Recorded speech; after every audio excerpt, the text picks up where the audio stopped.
Eklavya YouTube channel में आप सभी का स्वागत है। आज के इस डीप डाइव में हमारे पास जो अध्ययन सामग्री है वो मुख्य रूप से मध्य प्रदेश पुलिस और जेल प्रहरी जैसी प्रतियोगी परीक्षाओं के लिए तैयार की गई है। बिल्कुल। और इसका विषय बहुत ही दिलचस्प है। हम बात कर रहे हैं कोशिका विज्ञान की, मतलब सेल बायोलॉजी। हाँ, सेल बायोलॉजी।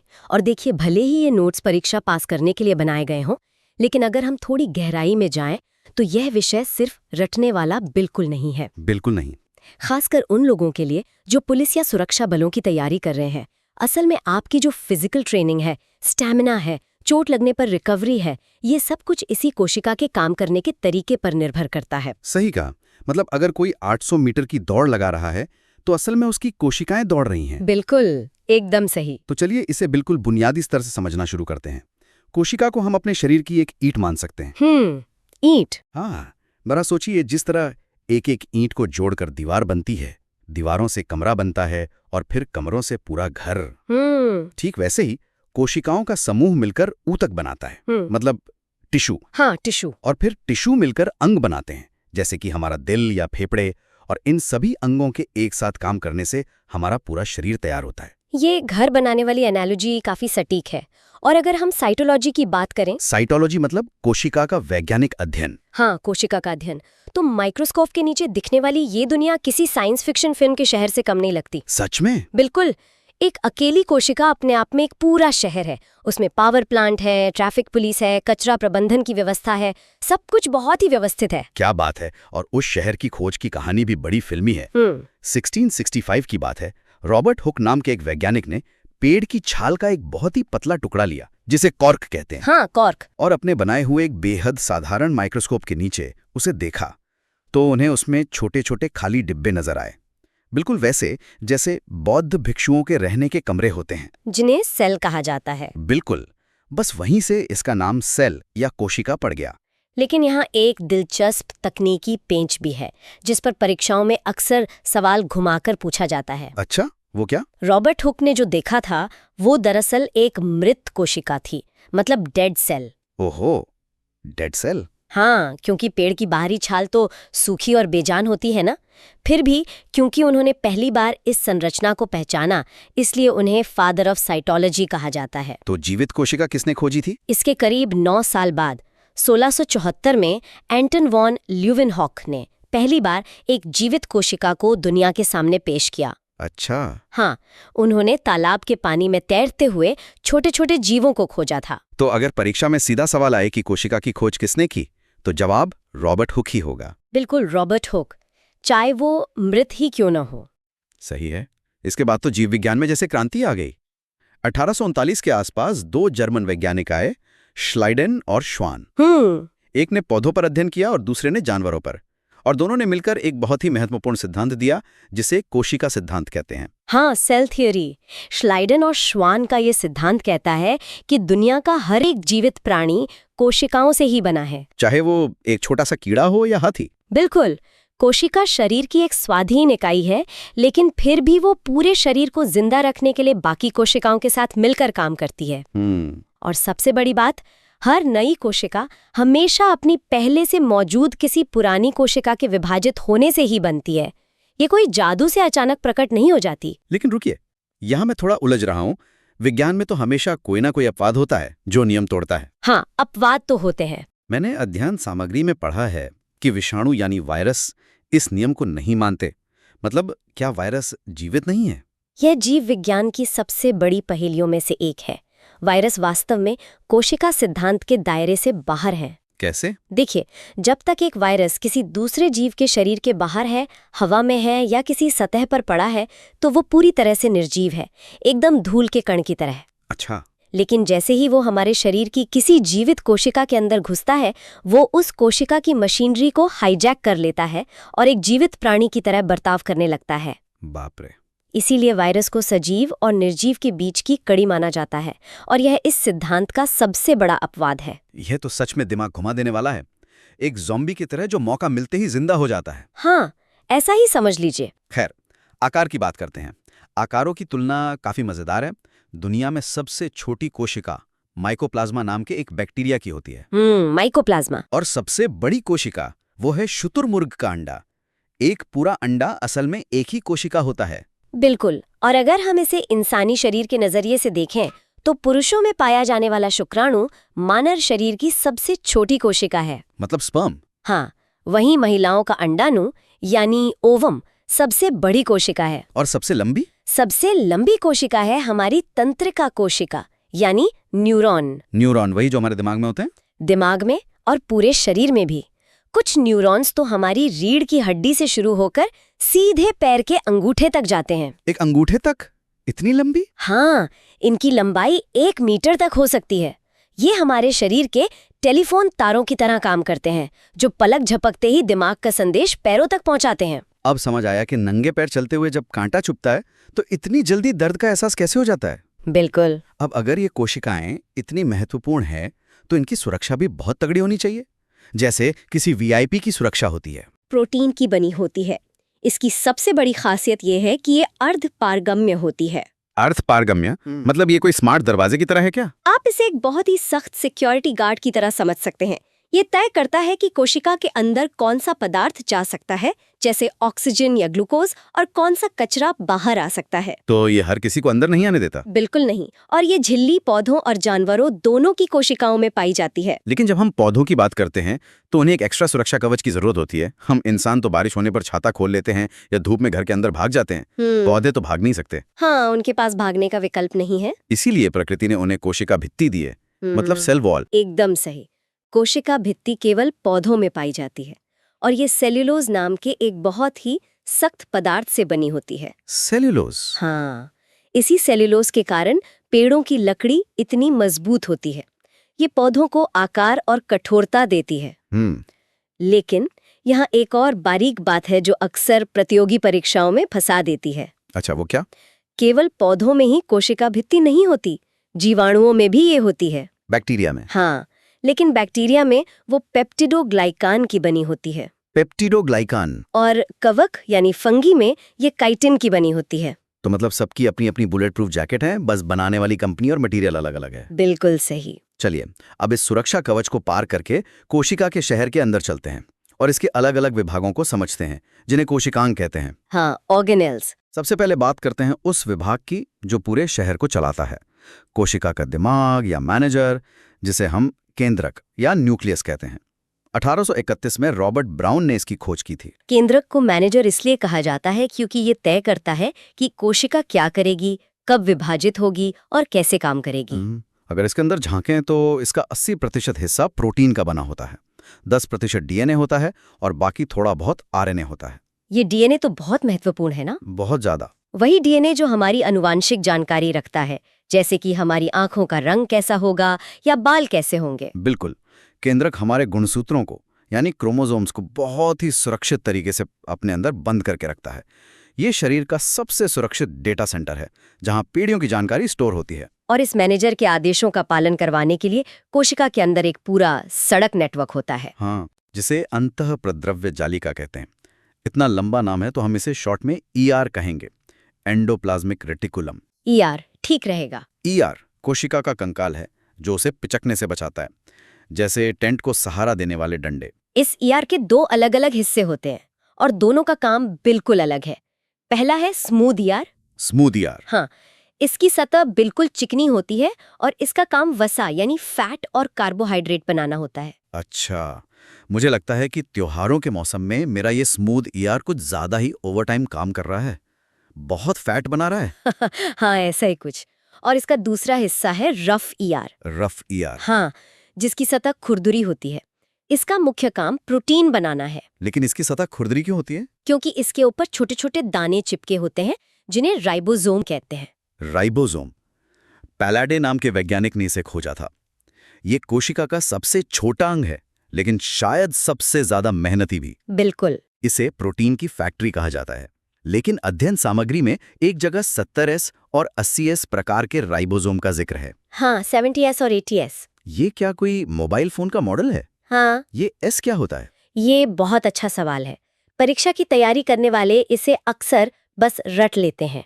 S का मतलब है स्वेडबर्ग यूनिट। Svedberg unit? ये आकार या घनत्व मापने का एक तरीका है जो बताता है कि जब हम इसे एक मशीन में बहुत तेजी से घुमाते हैं तो ये कितनी जल्दी नीचे बैठता है। अच्छा, आप इसे ऐसे समझ सकते हैं कि 70S राइबोसोम एक पुरानी छोटी मशीन है जो बैक्टीरिया जैसे अविकसित जीवों में पाई जाती है। और 80S? 80S राइबोसोम एक बड़ी एडवांस्ड मशीन है जो हम इंसानों, जानवरों और पौधों जैसे विकसित जीवों में होती है। बेहतरीन। तो फैक्ट्री में प्रोटीन तो बन गया, अब इस प्रोटीन को जहां जरूरत है वहां पहुंचाना भी तो होगा। बिल्कुल। यहीं पर गोल्जी काय की एंट्री होती है। 1898 में कैमेलो गोल्जी ने इसे खोजा था और उन्हीं के नाम पर इसका नाम रख दिया गया, गोल्जी बॉडी। इसे कोशिका का ट्रैफिक पुलिस या यातायात प्रबंधक कहा जाता है। मैं तो इसे अमेज़न का फुलफिलमेंट सेंटर मानता हूँ। अमेज़न का डिलीवरी सिस्टम, वो कैसे? देखिए, राइबोसोम ने प्रोटीन बनाया ठीक वैसे ही जैसे किसी कंपनी ने कोई सामान बनाया। अब गोल्जी काय उस प्रोटीन को लेता है, उसे पैक करता है, उस पर एक तरह का केमिकल लेबल लगाता है और फिर उसे कोशिका के अंदर या बाहर उसकी सही जगह पर डिलीवर कर देता है। एकदम पैकिंग और शिपिंग डिपार्टमेंट की तरह। बिल्कुल। ये तुलना बहुत सटीक है। पैकेजिंग और ट्रांसपोर्ट का सारा काम गोल्जी काय ही संभालता है। लेकिन अब एक बड़ा सवाल उठता है। क्या? पुलिस की ड्यूटी हो या फैक्ट्री चलानी हो या डिलीवरी करनी हो, इन सब के लिए क्या चाहिए? ऊर्जा। बिल्कुल, ऊर्जा। और ये ऊर्जा आती है माइटोकॉन्ड्रिया से। माइटोकॉन्ड्रिया ये कोशिका का सबसे प्रसिद्ध अंग है। इसे ऑल्टमैन ने खोजा था और पहले बायोब्लास्ट नाम दिया था। बाद में बेंडा ने इसका नाम बदलकर माइटोकॉन्ड्रिया रख दिया। इसे ही तो कोशिका का पावर हाउस कहा जाता है ना? हाँ, पावर हाउस। बचपन से विज्ञान की किताबों में ये नाम सुनते आ रहे हैं। जो लोग पुलिस की फिजिकल परीक्षा के लिए दौड़ की प्रैक्टिस करते हैं, उनके पैरों की मांसपेशियों में यही माइटोकॉन्ड्रिया सबसे ज्यादा काम कर रहा होता है। बिल्कुल। लेकिन ये ऊर्जा बनाता कैसे है? माइटोकॉन्ड्रिया के अंदर कोशिकीय श्वसन की प्रक्रिया होती है, मतलब सेल्यूलर रेस्पिरेशन। हम जो खाना खाते हैं और जो ऑक्सीजन लेते हैं, माइटोकॉन्ड्रिया उस ऑक्सीजन का उपयोग करके खाने को तोड़ता है और ऊर्जा बनाता है। अच्छा। लेकिन ये ऊर्जा बिजली के रूप में नहीं होती, ये एक विशेष केमिकल के रूप में होती है जिसे एटीपी कहते हैं। एटीपी, इसका मतलब क्या है? क्या ये कोई बैटरी है? आप इसे शरीर की करेंसी या नकद पैसा समझ सकते हैं।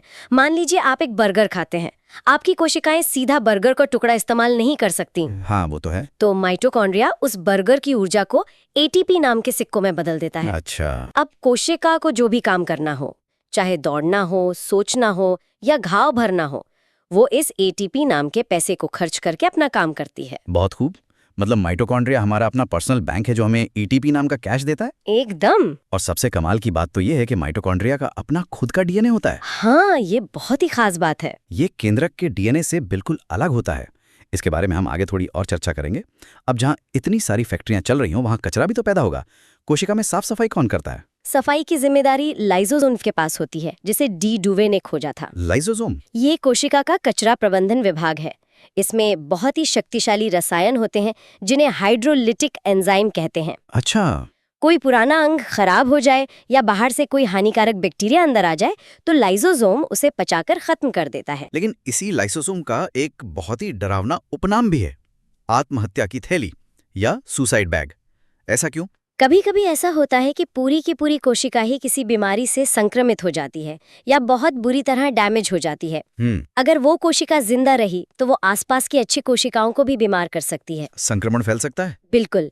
ऐसी स्थिति में लाइसोसोम खुद को फाड़ लेता है। बाप रे। उसके अंदर का सारा तेजाब जैसा एंजाइम बाहर आ जाता है और अपनी ही कोशिका को गलाकर नष्ट कर देता है। तो रुकिए, अगर वो फट जाता है और पूरी कोशिका को गला देता है तो क्या वो आसपास की स्वस्थ कोशिकाओं को नुकसान नहीं पहुंचाता? शरीर इस एसिड अटैक से कैसे बचता है? ये एक बहुत ही नियंत्रित तरीके से होता है। इसे जीव विज्ञान में एपोप्टोसिस या प्रोग्राम्ड सेल डेथ कहते हैं। Program cell death? हाँ, ये किसी बम धमाके जैसा नहीं है जो सबको उड़ा दे, बल्कि ये एक इमारत को गिराने के उस तरीके जैसा है जहाँ इमारत खुद के ही अंदर ढह जाती है। अच्छा, बिना आस पड़ोस को नुकसान पहुंचाए? बिल्कुल। ये संक्रमण को फैलने से रोकने के लिए एक कोशिका का आत्म बलिदान है। वाह, ये तो सच में प्रकृति का एक अद्भुत रक्षा तंत्र है ना? अब कुछ ऐसे विशेष अंगों की बात करते हैं जो कोशिकाओं को एक दूसरे से अलग बनाते हैं, जैसे कि तारककाय या सेंट्रोसोम। सेंट्रोसोम। इसे बोवेरी ने खोजा था और यह केवल जंतु कोशिका में ही पाया जाता है। इसका सबसे बड़ा काम है कोशिका विभाजन में मदद करना। बिल्कुल। जब भी हमें चोट लगती है तो वहाँ की कोशिकाएं मर जाती हैं। उस घाव को भरने के लिए आसपास की कोशिकाओं को तेजी से विभाजित होकर नई कोशिकाएं बनानी पड़ती हैं। इसी को सेल डिवीजन कहते हैं। हाँ। और इसमें तारककाय सबसे अहम भूमिका निभाता है। और ये बात पुलिस की तैयारी करने वालों के लिए बहुत प्रासंगिक है। ट्रेनिंग में चोटें तो लगती ही हैं। लेकिन क्या आप जानते हैं कि हमारे शरीर में सबसे तेजी से कोशिका विभाजन कहाँ होता है? कहाँ होता है? हमारे यकृत यानी लिवर में। लिवर की रिकवरी स्पीड मार्वल के सुपर हीरो वोल्वरिन जैसी होती है। बिल्कुल सही। अगर लिवर का थोड़ा हिस्सा कट भी जाए तो वो तारक काय की मदद से तेजी से विभाजित होकर वापस अपना पूरा आकार ले सकता है। हाँ। इसके बिल्कुल उलट हमारे दिमाग के न्यूरॉन्स में तारक काय नहीं होता, इसीलिए दिमाग की चोट जल्दी ठीक नहीं होती। ये एक बहुत ही शानदार उदाहरण है। अब अगर हम पौधों की ओर मुड़ें तो उनके पास कुछ ऐसी चीजें होती हैं जो जानवरों के पास नहीं होती। जैसे कि रसधानी या वैक्यूल। ये पानी और खनिजों को स्टोर करने वाला एक बड़ा सा टैंक होता है। अच्छा। हम इंसानों या जानवरों में ये बहुत छोटा और अस्थायी होता है, क्योंकि हम जब चाहें पानी पी सकते हैं। हाँ, हमें प्यास लगती है तो हम पानी पी लेते हैं। लेकिन पौधों को पानी स्टोर करके रखना पड़ता है, इसीलिए पौधों की कोशिका में वैक्यूल बहुत बड़ा होता है। ये कोशिका का लगभग 90% हिस्सा घेर लेता है। 90%? हाँ, और ये को उसकी तनी हुई कठोरता देता है। पौधों की बात हो रही है तो हम लवक या प्लास्टिड को कैसे भूल सकते हैं? ये भी केवल पौधों में ही पाया जाता है। बिल्कुल, प्लास्टिड। लवक मुख्य रूप से 3 प्रकार के होते हैं। पहला है हरित लवक, मतलब क्लोरोप्लास्ट, जिसे पौधे का रसोई घर भी कहते हैं। इसी के कारण पत्तों का रंग हरा होता है और यहीं प्रकाश संश्लेषण के जरिए भोजन बनता है। और दूसरा होता है अवर्णी लवक, यानी ल्यूकोप्लास्ट। ये रंगहीन होता है, यानी इसका कोई रंग नहीं होता। ये पौधे के उन हिस्सों में पाया जाता है जहां सूरज की रोशनी नहीं पहुंचती, जैसे कि जड़ें। तो इसका काम क्या है? इसका काम उस बने हुए भोजन को स्टोर करके रखना है, बिल्कुल घर के किसी स्टोर रूम की तरह। और तीसरा है वर्णी लवक, यानी क्रोमोप्लास्ट, जो मेरा पसंदीदा है। ये पौधों का पेंटिंग विभाग है। पेंटिंग विभाग? हाँ। फूलों और फलों को उनके खूबसूरत और चटक रंग यही देता है। जैसे टमाटर का लाल रंग लाइकोपिन के कारण होता है। हाँ, और गाजर का नारंगी रंग कैरोटीन के कारण होता है। ये सीधे सीधे परीक्षाओं में पूछे जाने वाले तथ्य हैं। बिल्कुल, ये बहुत बार पूछे जाते हैं। अब अगर वापस जिनको पर आएं तो कुछ सूक्ष्म जीवों में गति यानी मूवमेंट के लिए खास संरचनाएं होती हैं, जिन्हें सिलिया और फ्लैजेला कहते हैं। सिलिया और फ्लैजेला? ये बाल जैसी पतली आकृतियां होती हैं। सिलिया आकार में छोटे होते हैं और पूरी कोशिका के चारों ओर रोए की तरह होते हैं, जो नाव के चप्पों पर काम करते हैं। और फ्लैजेला? फ्लैजेला आकार में बड़े होते हैं, एक लंबी पूंछ की तरह, लेकिन संख्या में कम होते हैं। तो अब तक हमने जो कुछ भी गहराई से समझा है उसे एक बार समेट लेते हैं। परीक्षाओं के नजरिए से प्रोकैरियोटिक और यूकैरियोटिक कोशिकाओं के बीच का अंतर बहुत अहम है। बिल्कुल। तो इसे सरल भाषा में कैसे याद रखें? प्रोकैरियोटिक को आप एक पुराने बेसिक मोबाइल फोन की तरह समझें। अच्छा। इसमें कोई खास फीचर्स नहीं है, इनका केंद्रक पूरी तरह से विकसित नहीं होता, उस पर कोई झिल्ली नहीं होती। इनमें वो पुरानी 70S वाली राइबोसोम मशीनें होती हैं और माइटोकॉन्ड्रिया या गोल्जी काय जैसे एडवांस्ड अंग इसमें नहीं होते। इसका सबसे बड़ा उदाहरण जीवाणु या बैक्टीरिया हैं। और यूकैरियोटिक कोशिकाएं हमारे लेटेस्ट हाई एंड स्मार्टफोन की तरह हैं। बिल्कुल। इनमें एक पूरी तरह से सुरक्षित और स्पष्ट केंद्रक होता है, उन्नत ATS प्रकार के राइबोसोम होते हैं और सारे एडवांस्ड ऑर्गेनेल्स मौजूद होते हैं। हाँ। हम इंसान, जानवर, पेड़ पौधे और फंगी सभी इसी श्रेणी में आते हैं। एकदम सही। इसके अलावा पादप और जंतु कोशिका का अंतर तो स्पष्ट है ही। कोशिका भित्ति और लवक केवल पौधों में है और तारक काय केवल जंतुओं में। बिल्कुल सही सारांश है ये। चलिए अब समय है एक रैपिड फायर क्विक रिकैप का। इसे एक चीट शीट समझ लीजिए जो नींद में भी याद होनी चाहिए। हाँ, ये जरूरी है। पहला, कोशिका का पावर हाउस या ऊर्जा ग्रह किसे कहते हैं? माइटोकॉन्ड्रिया। दूसरा, सुसाइड बैग या आत्महत्या की थैली क्या है? लाइसोसोम। तीसरा, प्रोटीन फैक्ट्री कौन सी है? राइबोसोम। बिल्कुल। चौथा, कोशिका का ट्रैफिक पुलिस कौन है? गोल्जी काय। और अंत में, कोशिका का ब्रेन या मैनेजर किसे माना जाता है? केंद्रक को। बहुत बढ़िया। और आज की इस चर्चा को खत्म करने से पहले मैं एक ऐसे विचार पर रोशनी डालना चाहूंगी जो विज्ञान की दुनिया के सबसे बड़े रहस्यों में से है। अच्छा। हमने बीच में माइटोकॉन्ड्रिया की बात की थी और मैंने कहा था कि उसका अपना खुद का DNA होता है। हाँ, आपने कहा था कि ये केंद्रक वाले DNA से बिल्कुल अलग होता है। इसका क्या मतलब है? इसका मतलब बहुत गहरा है। विकासवादी जीव विज्ञान का एक सिद्धांत है जिसे एंडोसिम्बायोटिक थ्योरी कहते हैं। Endosymbiotic theory? वैज्ञानिक मानते हैं कि लाखों करोड़ों साल पहले माइटोकॉन्ड्रिया हमारी कोशिकाओं का हिस्सा नहीं थे। वे स्वतंत्र रूप से पानी में तैरने वाले छोटे बैक्टीरिया हुआ करते थे। क्या मतलब वो अलग से जिंदा रहने वाले जीव थे? जी हाँ। समय के साथ हमारे किसी बड़ी कोशिका ने उस छोटे माइटोकॉन्ड्रिया बैक्टीरिया को निगल लिया। अच्छा।